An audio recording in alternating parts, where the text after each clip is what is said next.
This is minerals video number 5. We'll be starting with the world's greatest mineral, zinc, also my master's thesis. Zinc is a safe mineral in terms of its chemistry. It really is not an aggressive element. And that's why you can cover nails with it. You can galvanize the roof of your home if you live in a place where you have a metal roof. Zinc oxide can be put on the nose if you're a lifeguard. You can use zinc in little kids' butt ointment if they have a rash in their diaper. You can use zinc for that, so you're not going to have any toxicity on the skin. Is it as used as often as iron? That's I don't know the answer to that, but zinc is used a lot in the body. At least 200 different enzymes involve zinc. It's used in energy. When you literally unzip a piece of DNA to copy a piece of the DNA and make a protein, those unzipping enzymes, those use zinc. To make new DNA, that uses zinc. Immunity uses zinc. Some hormone systems use zinc. So it's very prolific. Now, deficiency of zinc is the type of thing that it's hard to measure zinc in the blood, because if you are deficient, your body will start to kind of break down a little bit and then free up zinc from your body, and it goes back into the blood, right? So it's hard to know if blood zinc is a good value. We know in the elderly, they probably don't get enough zinc. It could affect their immunity. There are probably folks who are younger who don't eat well who probably don't get enough zinc. Would anything more than a multivitamin from like Centrum be needed? No, probably not. One Centrum a day would probably be more than you need to get enough zinc.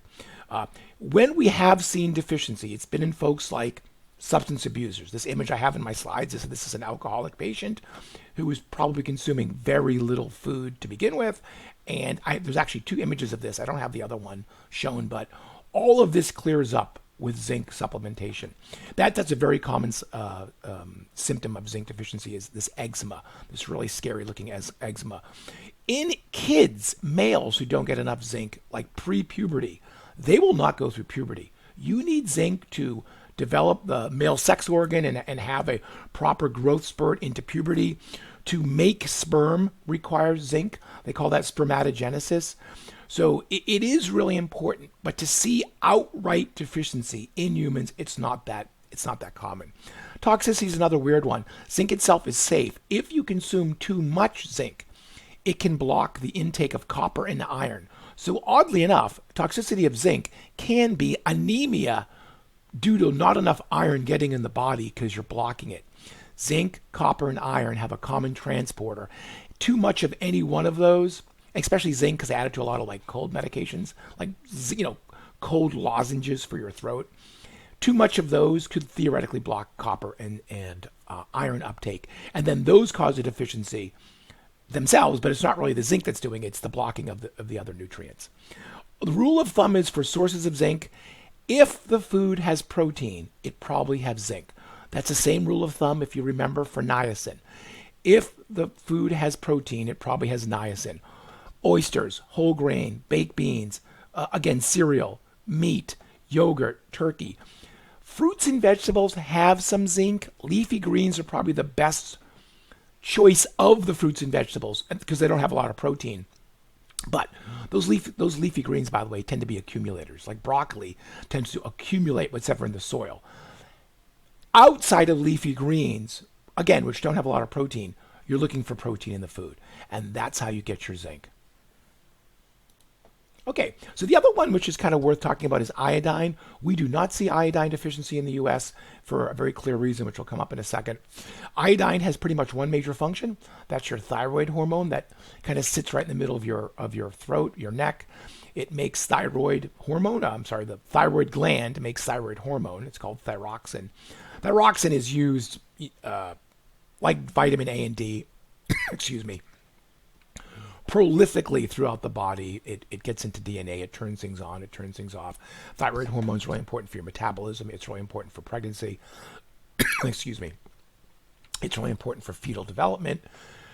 How would you get iodine deficiency? Live in a place that doesn't have iodine in the soil. And if it's not in the soil, it won't be in the plants. And if you're on the poor end of the spectrum, you're not going to be animal tissue.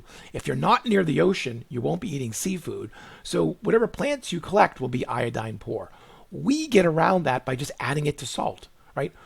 most table salt that you buy has iodine added to it. Kosher salt sometimes doesn't.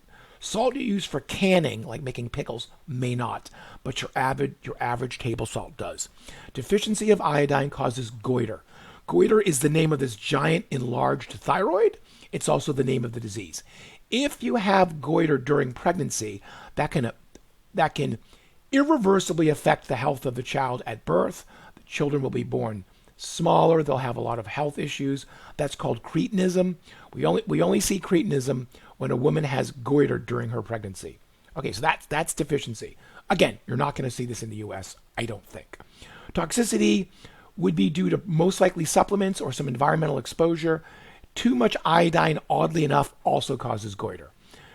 So what should you do? Probably don't worry about it. If you're using table salt, you probably get more than enough iodine. It's easily found in plant foods. There's your seaweed, there's your codfish, there's your salt. Baked potato, of course, with the salt on top. There's some in other foods which may not be salted. If you're using a multivitamin as your insurance policy in life, it probably has iodine added to it.